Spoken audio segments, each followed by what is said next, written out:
Did you really think that's the edit?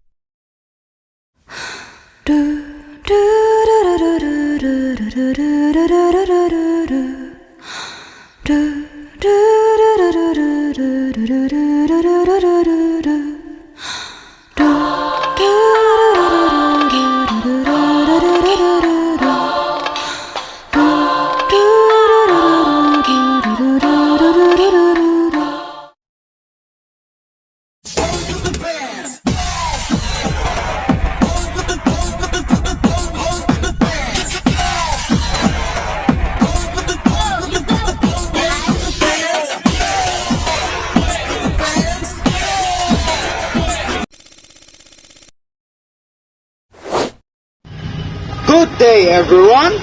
I warmly welcome you to witness a battle of wits between our two contenders. Firstly, let's introduce our first contender, Miss Danica Froilan. She is a 21 years old student.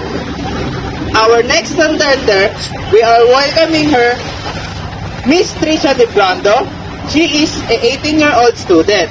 Both of them are studying in QCU, both majoring in accountancy. And what a coincidence! Our contenders are classmates. What a surprise! Our topic is not about accounting, so I was hoping that you both did your research in this. Now, Miss Danica, what are your expectations for your rival, Miss Trisha? Good luck and please do your best to entertain.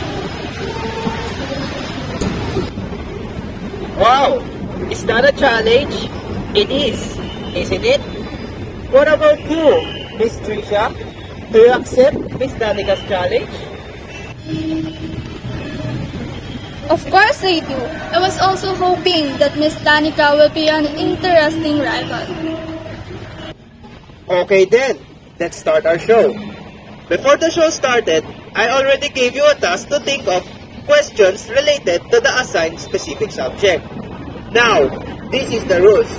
We will start in a jack and coin match. Whoever wins will start asking the other party the question. After that, the other party will be the next to ask questions. Every right answer has 1 point, and every wrong answer, you will need to be punished. Every question has a time limit of 10 seconds, and not giving an answer is considered wrong. Punishment is hidden for now and is waiting for you to experience. Now, I will let our ladies show off their respective knowledge about the Declaration of Philippine Independence, Malolos Constitution, and the First Philippine Republic.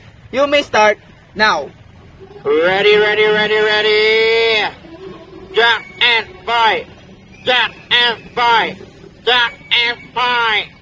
And the first to ask question is Trisha. So Miss Danica, my first question for you is, where did Emilio Aguinaldo proclaim the independence of the Philippines?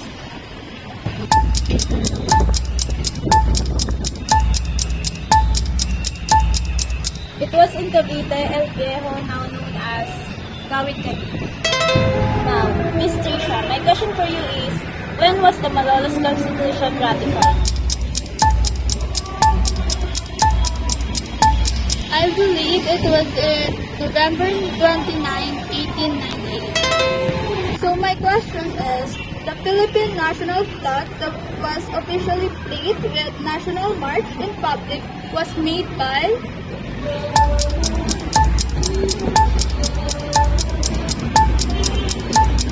It was made by Mrs. Marcela Agoncillo. The next question for you is, who wrote the Malolos Constitution? It was Felipe Calderon, E. Roca, and Felipe Ruen Camilo. So my question is, when did Emilio Aguinaldo proclaim the independence of the Philippines?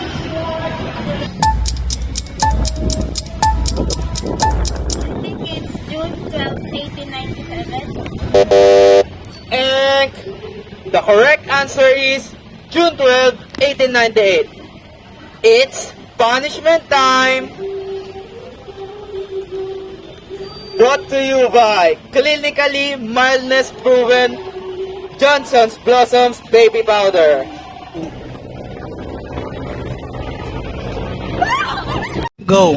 So my question for you is, what are the three branches of representative government?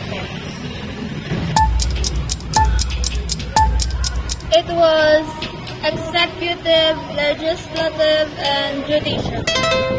So, Ms. Danica, who prepared the Act of Declaration of Philippine Independence? It was Ambrosio Rianzares Bautista.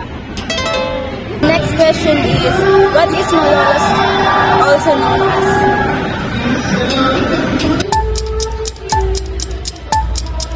It was known as the cradle of Philippine Republic. So, the Philippine Declaration was signed by 98 people, and among them is what? It was signed by American Army officers. So the next question is, what are the unique provisions of the 1899 Constitution? One of them was the debate over church-state relation. And the correct answer is debate over church-state relations, the desire to Filipinize the Catholic Church, and the victory of church-state separation by one vote. It's punishment time! I'm sorry, please don't be too hard.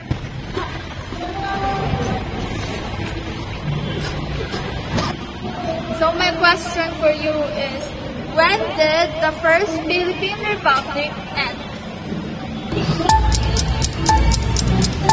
I think it's August 1, 1889. And the correct answer is April 1, 1901. It's punishment time!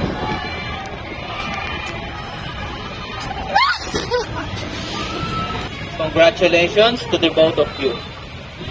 We have a winner, Miss Trisha Librando. How are you feeling as the winner for today's gift?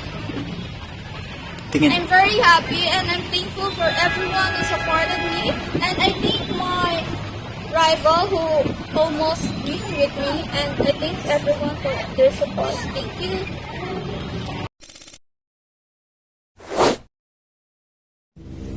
Now, let's have some trivias. Background of Ambrosio Rianzares Bautista. He was born on December 17, 1830, and it was in Binyan, Laguna. Did you know that his parents are named Gregorio Enriquez Bautista and Silvestra Altamira? And he died on December 4, 1903 at the age of 72 years old.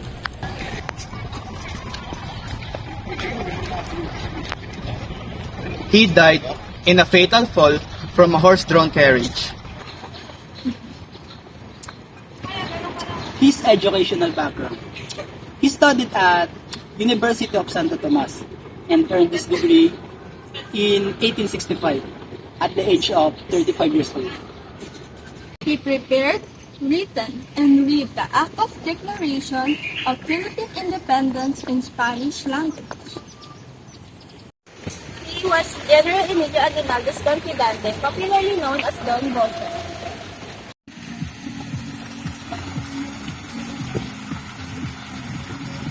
He was a lawyer and an author, and a distant relative to the Rizal family.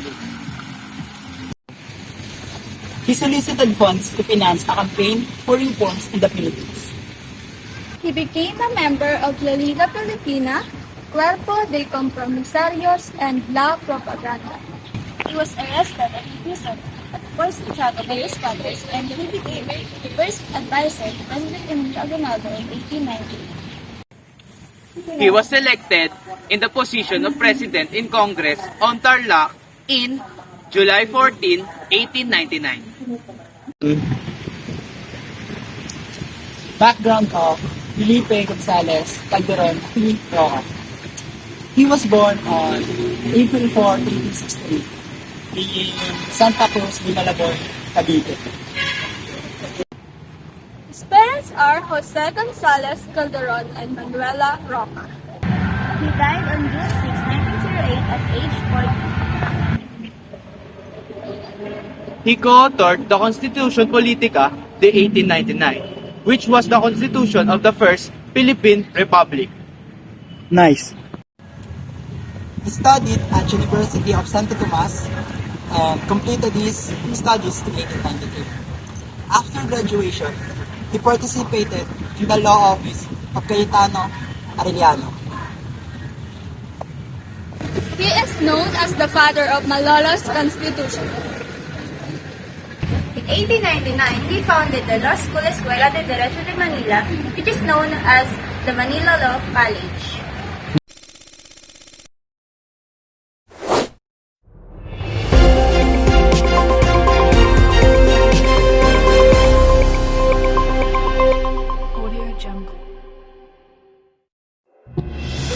Good day, folks. So now let's talk about the history of Philippine independence.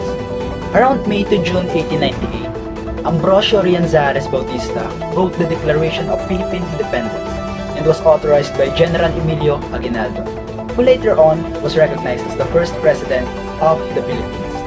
And with 98 signatories, the document mainly consists of 4 sections: Preamble, a Declaration of Rights, a Bill of Indictment, and the Statement of Independence.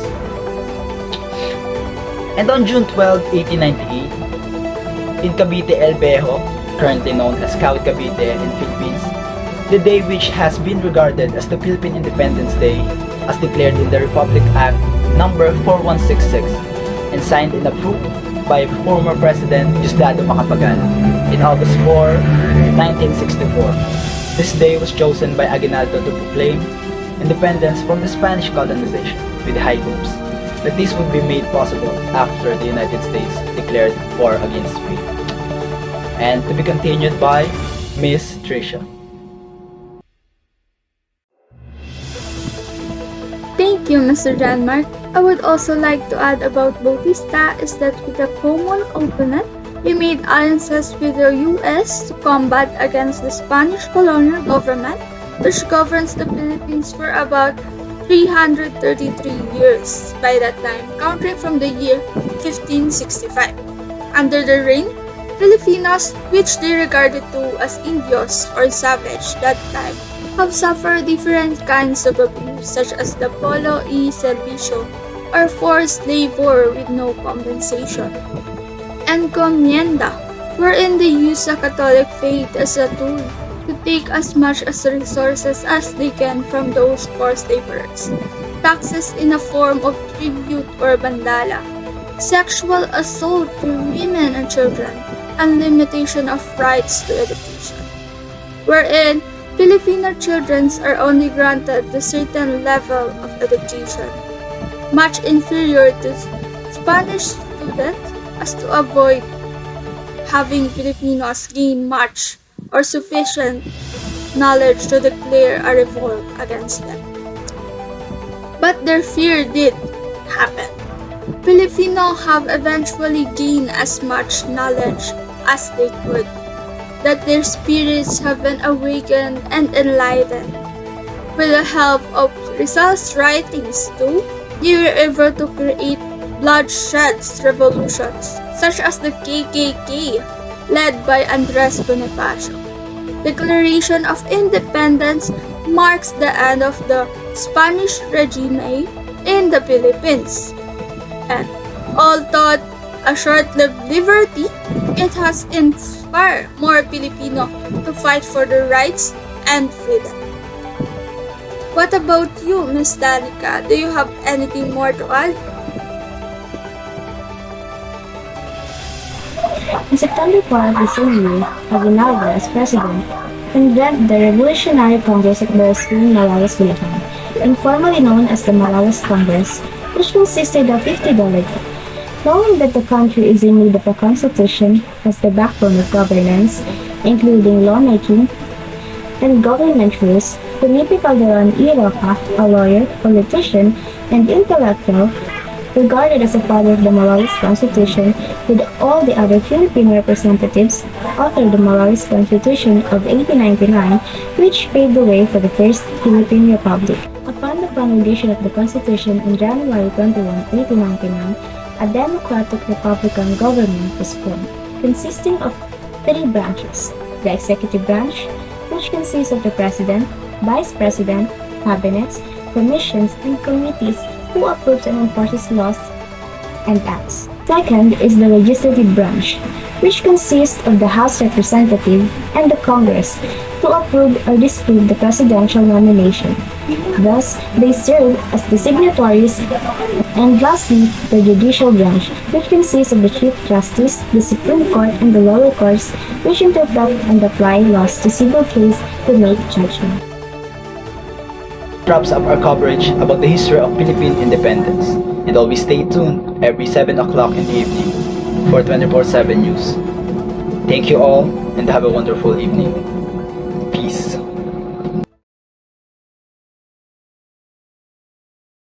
Alam mo ba girl, pagka wala ka dito promise ako concern. Di ka nagre-reply, di mo pa ako ma-confirm. Ayaw mo ba sa'kin porque wala akong skirt?